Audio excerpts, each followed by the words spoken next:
Millionaire CEO Thomas Reed stepped into his sleek black car, ready to leave the parking lot after a long meeting. But before he could start the engine, a small voice broke the silence. "Shut up. Don't say a word." The sharp, high-pitched tone of a little girl cut through the still night like a knife. Thomas froze. He had faced billion-dollar deals, angry investors, even ruthless competitors, but never a 7-year-old black girl hiding in the back seat of his own car. And he could never have imagined why she said those words. For a few seconds, the only sound was the ticking of his expensive wristwatch. He slowly turned his head, his sharp blue suit shifting with the movement. His eyes adjusted to the dim light inside the car, and there she was, a little girl, no more than 7, her big brown eyes fixed on him. Her small body was curled against the leather seat, her tiny hands gripping her knees. Thomas blinked. "Who are you? How did you get in here?" he asked in a low voice. "Please, sir, don't talk. They might hear," the girl whispered quickly, glancing over her shoulder toward the empty parking lot. His first instinct was anger. This was his car, his private space, and no stranger, especially a child, should be inside. But something in her trembling voice made him pause. She wasn't here to play. She wasn't laughing. She looked afraid, like she had carried a secret too heavy for a child. Thomas leaned back against his seat, trying to steady his breath. "You need to explain yourself," he whispered firmly, but quieter this time. The girl shook her head. "Not here, not loud. They will know. You have to listen to me." Thomas glanced through the windshield. The lot was empty except for a few cars parked under the yellow glow of streetlights. He had just finished a late dinner meeting with Gregory Clark, his longtime business partner, and Patricia Young, his trusted assistant. Both had left minutes earlier, smiling, waving, like everything was normal. But something about this night already felt different. And now, this child was sitting in his car, warning him to keep quiet. He studied her more closely. Her clothes were simple worn sneakers, a faded t-shirt, and jeans with one knee torn. She looked like a kid who had seen struggle, not someone who belonged in the polished glass towers Thomas lived his life in. "What's your name?" he asked softly. She hesitated, then whispered, "Olivia." "Olivia Scott." Thomas repeated it in his mind. Olivia. The name carried a strange weight, though he didn't yet understand why. "Olivia," he said carefully, "why are you in my car?" Her eyes darted again toward the dark parking lot. "Because they want to hurt you. They're going to trick you. You can't trust them. Not Gregory, not Patricia. Please believe me." Thomas's chest tightened.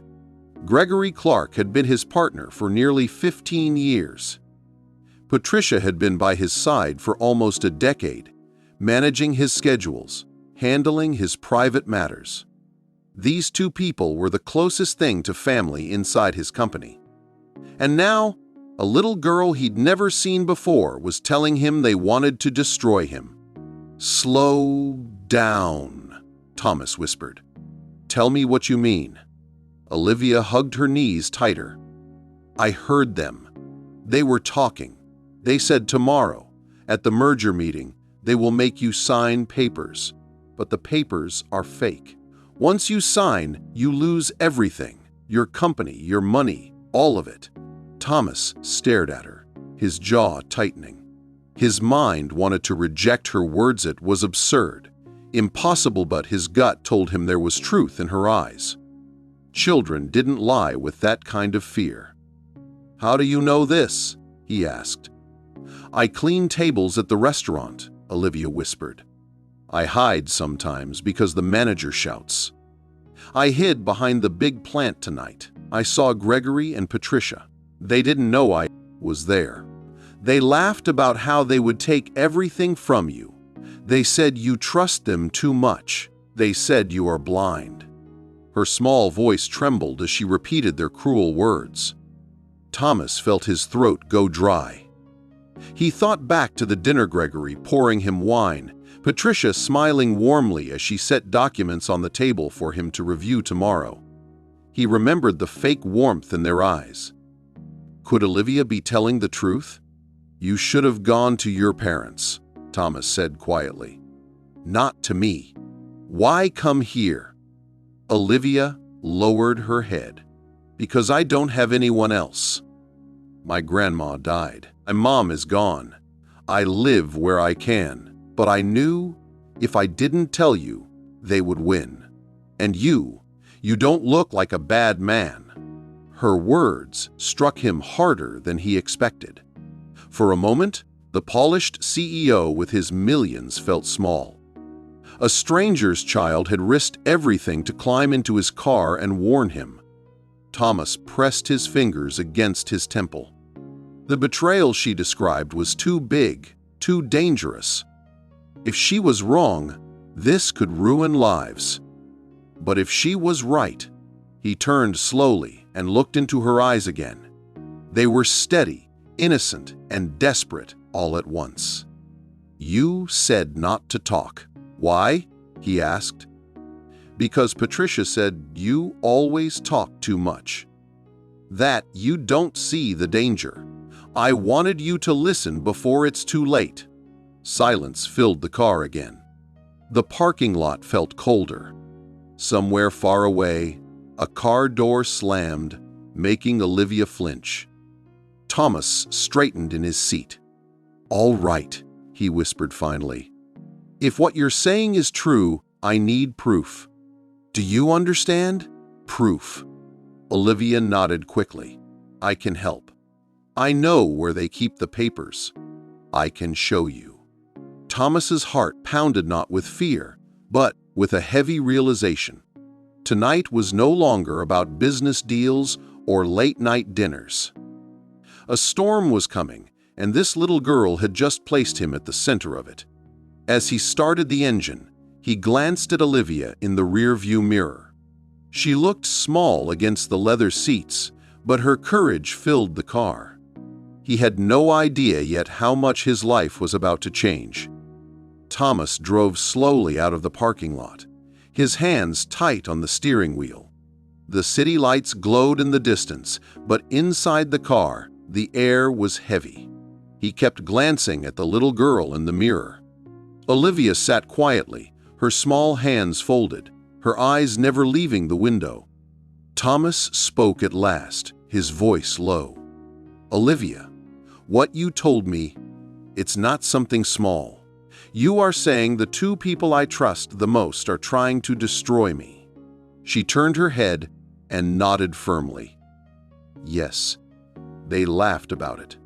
"They said you will never see it coming." Thomas's chest tightened. He remembered how Gregory had been with him when the company was nothing more than an idea scribbled on a napkin. He remembered how Patricia once stayed overnight in the office when his mother was sick, making sure no meetings were missed. These were not just employees. They were family. Or so he thought. Why would they do this? Thomas whispered, almost to himself. Olivia leaned forward slightly. "Because you have everything, and they want it." The words were simple, almost childish, but they carried the weight of truth. Greed. It didn't need a long explanation. Thomas drove for a while without speaking. His mind was a storm. If Olivia was right, then tomorrow's merger meeting was a trap. If she was wrong, he would risk his closest friendships for nothing. Finally, he pulled the car over near a quiet street. He turned around to face her fully. "Listen, Olivia. If I take action, I need more than your words. I need something solid. Can you give me that?" Olivia swallowed hard, then nodded. "I know where they keep the papers." At the office. Patricia put them in a red folder inside her drawer. "I saw it when I was cleaning. I can show you." Thomas's brows furrowed. "How do you get into my office?" "I clean sometimes," Olivia said softly. "Not official. The janitor lets me help because I need money for food. I don't tell anyone, but I see things. People don't notice me." Thomas felt a pang in his chest. A millionaire CEO, and yet it was a hungry little girl doing the work no one else could. He nodded slowly. "All right, but I cannot go into this alone. If Gregory and Patricia are planning something this big, they won't leave loose ends. I need someone I can trust." "Who?" Olivia asked. Thomas thought carefully, then pulled out his phone. His finger hovered over the screen before pressing a name. "Michael Harris," he muttered. The line rang, then a deep voice answered. "Thomas? It's late. Everything all right?" Thomas exhaled. "Michael, I need your help. Meet me at my house in 1 hour. And come ready. This is not business as usual." There was a pause. Then Michael's voice turned serious. "Understood. I'll be there." Thomas hung up and looked at Olivia again. "Michael is a private investigator. I've used him a few times in the past. If anyone can get proof without raising suspicion, it's him." Olivia's shoulders relaxed slightly, but her eyes still showed worry. "Do you believe me now?" she asked quietly. Thomas hesitated. He wanted to say yes, but years of trust with Gregory and Patricia made the words stick in his throat. Finally, he said, "I believe you enough to check. And if you're right, then you may have saved my life." The little girl's lips curved into the smallest smile, but it quickly disappeared. "You have to be careful. They said tomorrow is the last step. Once you sign, it's over." Thomas nodded firmly. "Then we won't let it happen." By the time they reached his mansion, Michael Harris was already waiting at the gate. He was a tall man in his 40s, broad-shouldered, with sharp eyes that missed nothing. He walked up to the car as Thomas and Olivia stepped out. "Who's the kid?" Michael asked bluntly. "She's the reason you're here," Thomas replied. Inside the study, Thomas explained everything. Olivia spoke too, her small voice steady as she repeated what she had overheard. Michael listened carefully, arms crossed. When she finished, he rubbed his chin. "It sounds crazy, but children don't usually lie about things like this, and greed makes people bold. If they see a chance to take everything, they'll risk it." Thomas leaned forward. "So what do we do?" Michael's eyes narrowed. "First, we confirm. We get into Patricia's office tonight. If those papers exist, we'll find them. If not, you can sleep easy. But if they do..." He didn't finish the sentence. He didn't need to. Olivia shifted nervously. "Will it be dangerous?" Michael gave her a small smile. "Don't worry, kid. You've done the hard part already. Now it's my turn." Thomas stood. "Then let's go." The city was quiet when they reached the office building. Thomas's access card got them in without a problem. The lobby lights glowed faintly, and their footsteps echoed against the marble floor. Michael moved like a shadow, careful and precise. Thomas followed, his heart heavy. Olivia stayed behind in the car, her small face pressed against the window as she watched them disappear inside. They reached Patricia's office. Michael picked the lock with practiced ease. Inside, the room smelled faintly of perfume and paper. He went straight to the desk, pulling open drawers. "Check the bottom one," Olivia had said. Michael crouched, opened the bottom drawer, and there it was, a red folder. He pulled it out, flipping it open. Inside were contracts, financial statements, and legal documents. At first glance, they looked normal, But when Michael held them to the light, he let out a low whistle. Forged signatures. Fake seals. This is enough to bury someone. Thomas stared at the papers, his stomach twisting. Gregory, Patricia, the people he had trusted most. Michael closed the folder and looked at him. Now you have your proof. The question is, what do you want to do with it? Thomas clenched his fists. I want them to face justice. But not tomorrow, not yet. I want them to walk into that merger meeting thinking they've won. And then, I'll show them what loyalty really means. Michael nodded. Then we'll set the trap. Outside, Olivia sat waiting. When Thomas and Michael returned, she looked up quickly. Well? She whispered. Thomas crouched beside her. You were right. They really are planning to take everything. Her eyes filled with both fear and relief. So what happens now? Thomas placed a hand gently on her shoulder. Now, Olivia, we let them dig their own grave. And when the time is right, we close it. She nodded slowly, though her young face still carried worry. As Thomas drove them back, the city lights blurred against the windows. Tomorrow would be the most important day of his life. Not because of the merger. Not because of the money. But because a 7-year-old girl had trusted him with the truth. He had no idea yet that she was more than just a brave stranger. She was family. And soon, both their lives would change forever. The morning of the merger meeting arrived heavy with silence. Thomas Reed sat in his study, staring at the red folder Michael had recovered. His hand rested on it like it was a loaded weapon. Inside were all the lies, the betrayal, the proof that two people he had trusted most wanted to rob him. Olivia sat on the edge of a chair nearby, her small legs swinging nervously. She was dressed in a clean dress Thomas's housekeeper had found for her, though the dress was still a little loose on her thin frame. She looked up at him, her big brown eyes filled with questions she didn't know how to ask. Thomas finally spoke. Today, everything changes, Olivia.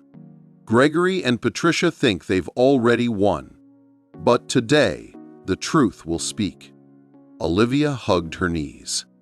Will they hurt you if they find out? Thomas shook his head slowly. They won't have the chance.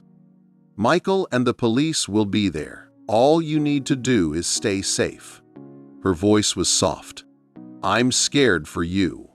Thomas walked over and knelt in front of her. He placed his large hand gently on her shoulder. Don't be. You saved me already. Now it's my turn to protect you. For the first time since she met him, Olivia smiled without fear. The boardroom was grand, with polished wood tables, tall glass windows, and the quiet hum of air conditioning. Gregory Clark sat at the head of the table, his suit pressed, his silver watch shining. Beside him was Patricia Young, her smile sharp as a blade. Thomas, Gregory said warmly as he entered, so glad you made it. Today is history. Patricia slid a stack of papers across the table. All ready for your signature, she said sweetly. Thomas's face was calm, his movements controlled, but inside, his chest burned. He glanced once at Michael Harris, who sat quietly in the back pretending to be just another advisor. Their eyes met for a brief second. Everything was ready. Gregory leaned forward. Once you sign, Thomas, the merger will push us into a new era. Billions in revenue. A future for generations. Patricia added, You've always trusted us. This is no different.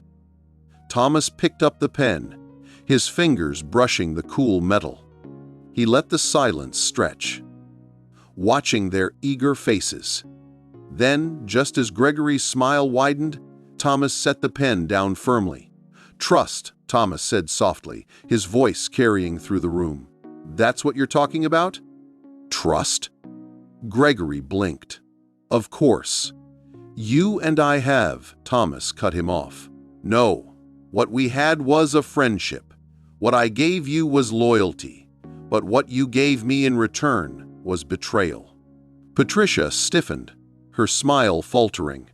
Thomas, what are you? Thomas opened the red folder and slid it across the table. Recognize these? Your fake contracts, your forged signatures, your little plan to steal everything I built. The color drained from Gregory's face. Patricia's hand shook as she tried to grab the folder, but Michael stood and blocked her. The doors opened. 2 police officers stepped inside, their badges flashing. Gregory Clark, Patricia Young, one officer announced, "You are under arrest for fraud, conspiracy, and embezzlement." The room erupted in gasps. Gregory tried to stand, but the officers were already pulling his hands behind his back. Patricia began to cry, her voice trembling. "Thomas, please." "You don't understand." Thomas rose to his feet. "No, Patricia. I understand perfectly. You use my trust like a weapon. You tried to use my kindness as a weakness.